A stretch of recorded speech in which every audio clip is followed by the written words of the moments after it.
Welcome to Signature TV News. I am Charles Pius. First, the headlines. Everest Naji urges wealthy Nigerians to support development of education. Enugu CP Kanayo assures of adequate security as Muslims mark this year's Eid al-Kabir. Wamaka Aro Foundation donates renal center to Catholic Diocese of Nsukka. On the foreign scene, Pope appeals for an end to violence in eastern Congo. Hajj pilgrims take part in first of 3-day stoning of the Devil ritual. In sports, Rangers lift 2024 Premier League trophy with an outstanding march. Now the news in detail.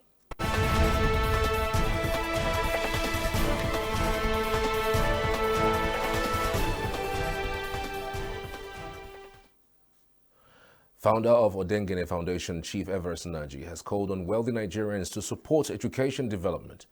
Chief Naji was speaking during the foundation laying ceremony of a 58-rooms hostel he donated to Godfrey Okoye University, Enugu.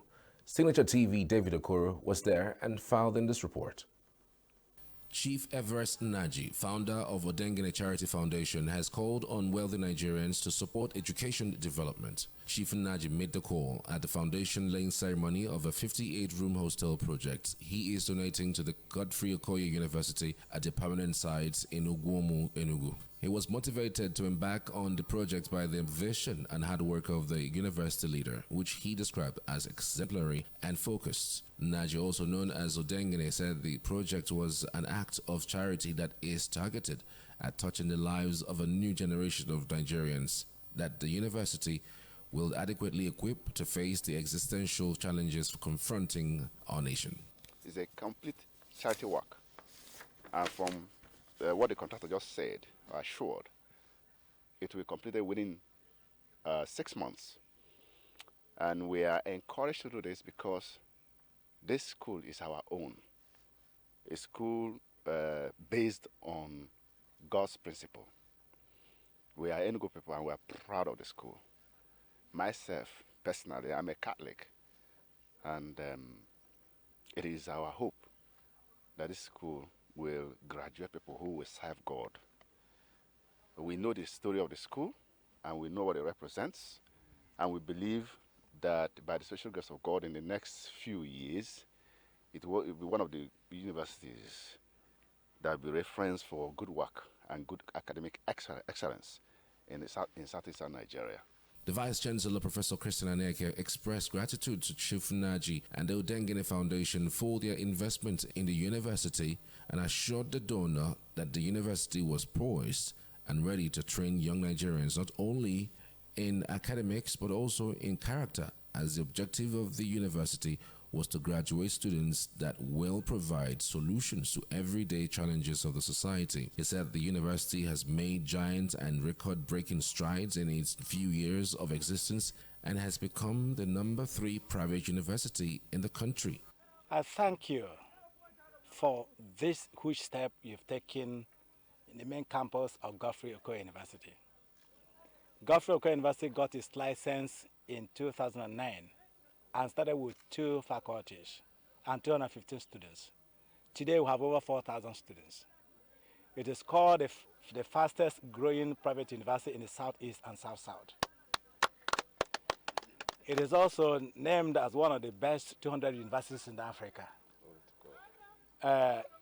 Among all private universities in Nigeria, over 150 of them, Godfrey Okoye University is number 3. If you look at the scorecard of our university, you will see there are more than 25 areas where we are number 1 in Nigeria in doing things and innovativeness. For instance, this place where you are now has DNA Learning Center. Our DNA Learning Center is the first of its kind in Africa and number 5 in the whole world. This explains why the government wants to partner with us for forensic analysis and paternity tests. So you have come to do a project in a university that you can be proud of. After the foundation laying ceremony, the Vice Chancellor, Professor Nyeke, took Chief Naji and his entourage on tour of the university's facilities. No, that's what I'm saying. The other way. It's not even out of place to have and it's a hotel inside the university environment. It's part of Yeah, but not that type of 3-star. Usually just like small. No, this one has to be a business one, gated, and Yeah, it's always. And have outdoor gyms like this everywhere where you can jump and tumble, and have squares like village squares, along the way. So you can just sit down and One of the things that impressed the team when they came, they saw our students in the dissection room, and they saw that in 200 level they had done what those in 400 level in other universities are doing. They saw the commitment of young people, young men and women, and they said, look, this is a college to watch. At the end of the tour, Chief Everest Naji had this to say. If you have education, your development is guaranteed. Where you do not have education nearby, development is stalled or is not to the best possible level. So I am encouraged to support the university in my own little way. Of course, it's just a dormitory I'm building. You can see the investment here is quite huge.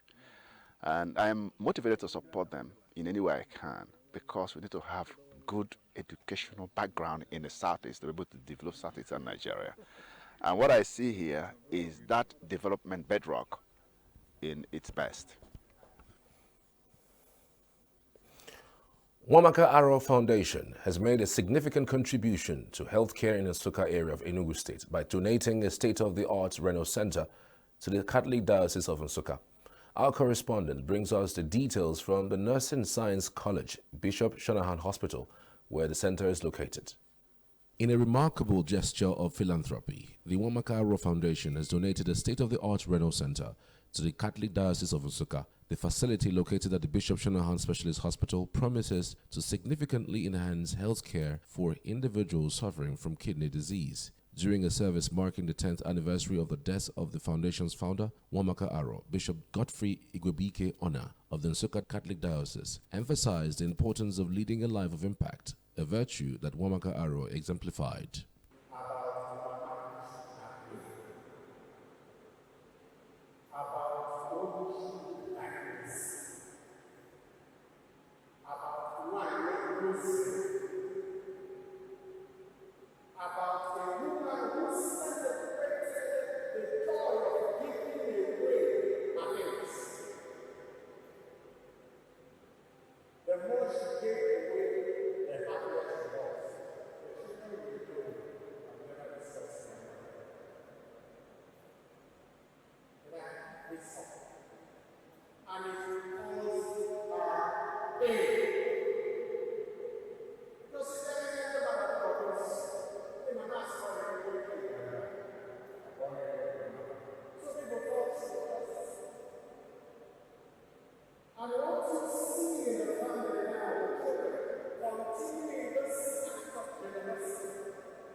Is a continuation of the values that they are not that instilled. No matter how they are giving from what they have, they can give them access, and they are not that able to live on. Previously, residents of Nsukka Senatorial Zone had to travel to Enugu City, Oka, or even Ebonyi State for dialysis treatment. The new renal center alleviates this burden, bringing essential healthcare services closer to home. A board member of the Wamaka Aro Foundation underscored the center's significance, noting the thrust of the foundation and how it would change lives and improve healthcare outcomes for many in the area. Mrs. Wamaka Aro stood for giving of oneself, for the comfort and joy and peace of others. So that's the thrust of the foundation, that we look around us and give to those in need, that we look around us and identify needs in the society and be able to meet those needs or meet the gaps. If we look around in Nsukka had no place where anyone could go for dialysis. So anyone in Nsukka up until a week ago who developed chronic kidney disease or an acute kidney disease and required dialysis, they would have had to travel all the way to Enugu. So the foundation deemed it fit to be able to fill that gap. And I'm really excited. I'm very proud of the Arrow family to have actually not just planned this, but to have actually seen it to conclusion. And today we have a center that has 3 dialysis machines, a fully functioning water treatment plant. And in the last 1 week, we've actually put people through the dialysis machines. So we know it's functioning. Nursing students at the specialist hospital expressed their profound joy and gratitude for the new facility, recognizing the improved opportunities for practical learning and patients' care. The number of cases of kidney problems is very high in this Nsukka, and sadly, the patients will be referred to other hospitals. While we have doctors, students that are capable of helping the patients out. But right now, we are very, very happy that a big structure like this has been erected in this hospital. We have so many opportunities to learn, to practice what they are teaching us. And it is a very great thing to the community, not only to the Bishop Shanahan Hospital, but to Nsukka General and even the state. I feel excited about the dialysis center. The accuracy of the building, so it'll be within a couple of months. And the dialysis center is going to save a lot of life. Like people with kidney problem, liver problem, it's going to save a lot of life. Chidi Aro, chairman of the foundation, extended heartfelt thanks to everyone who contributed to realizing this dream.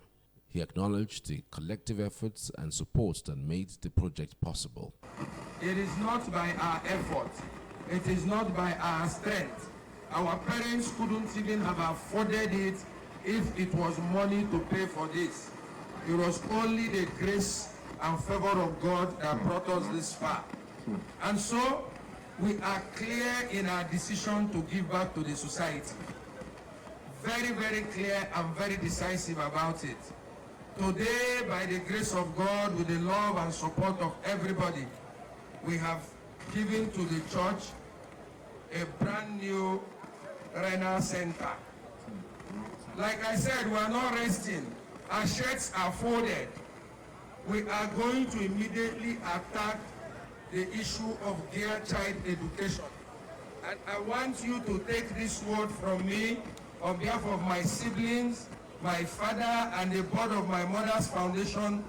We are going to make great impact on dear child education in the coming 365 days. The event saw an impressive turnout of dignitaries, including Enugu State Deputy Governor Ifeanyi Osai, former Governor Ifeanyi Ugwuanyi, Osita Obu, Okeezia, and many others who came to celebrate this milestone achievement.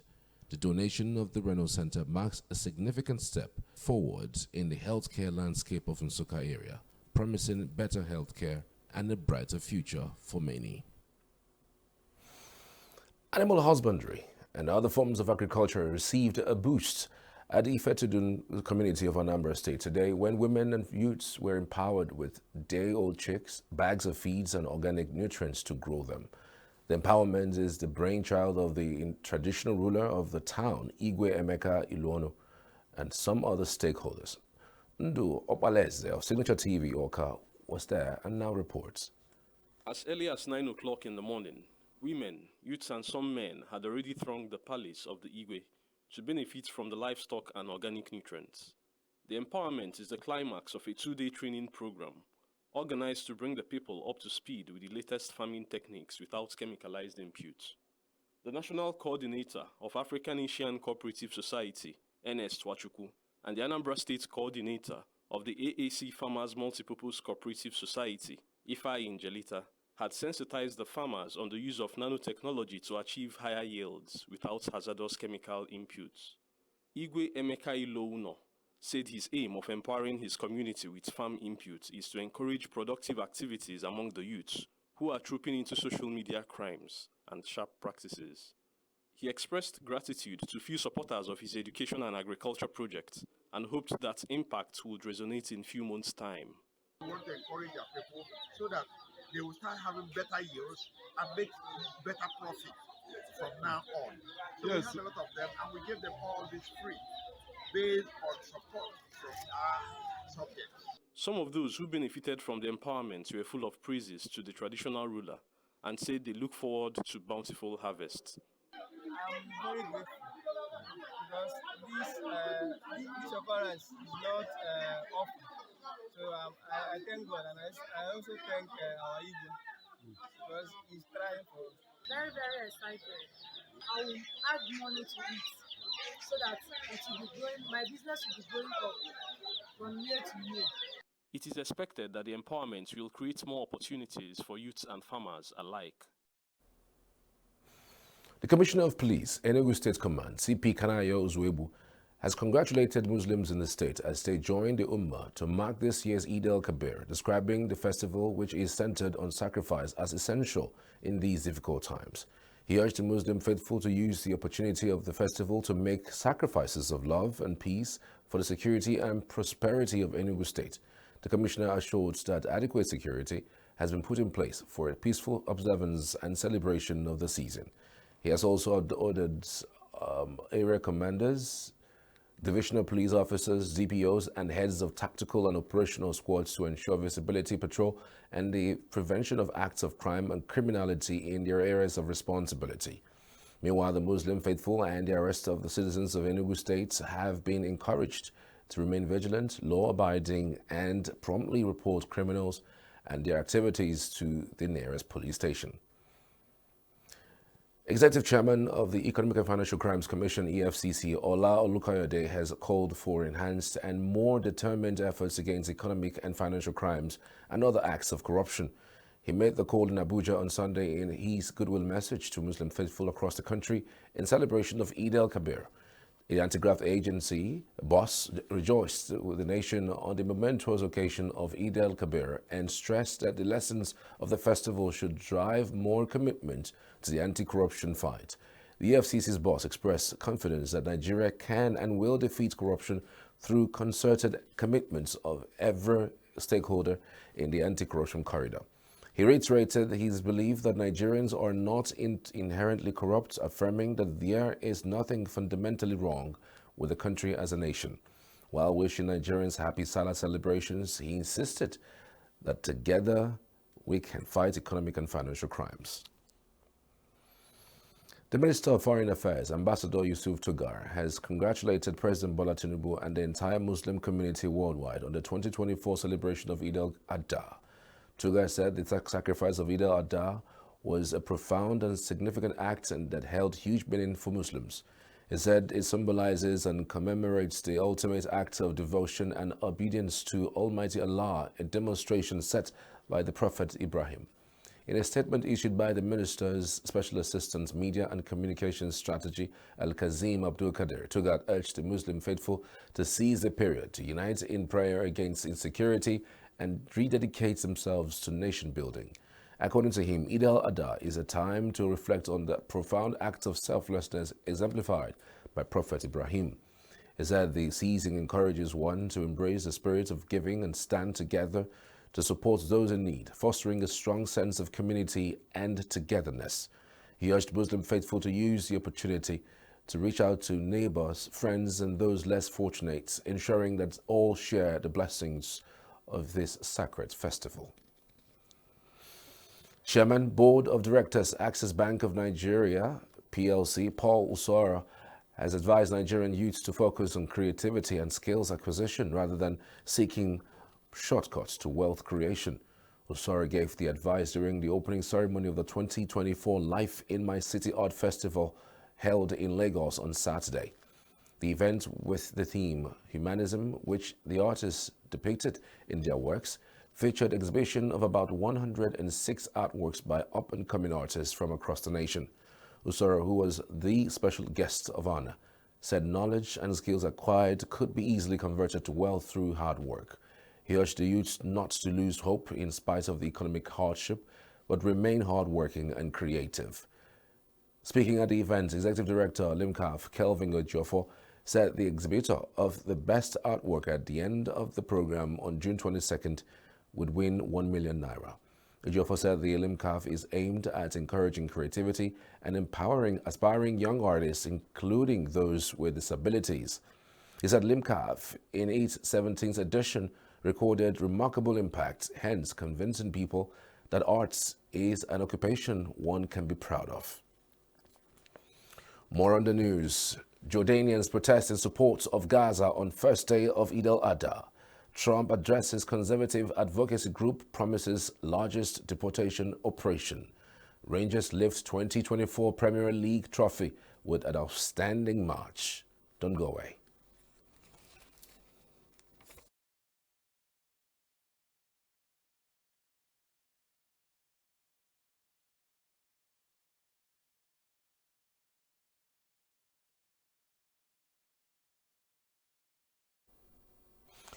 You are watching Signature TV News. On the foreign scene, Pope Francis on Sunday pleaded for an end to violence and civilian deaths in North Kivu, a conflict-stricken province in Eastern Democratic Republic of Congo. At least 7 people were killed there on Friday and Saturday after people took to the streets to protest a surge in deadly attacks by suspected Islamist rebels. Francis, while speaking to crowds who gathered in St. Peter's Square, described the attacks and massacre carried out in the eastern parts of the Democratic Republic of Congo as painful. He appealed to national authorities and the international community to do everything possible to stop the violence and safeguard the lives of civilians. During this Sunday Angelus message, the Pope deplored the many Christians killed in the conflict, describing them as martyrs.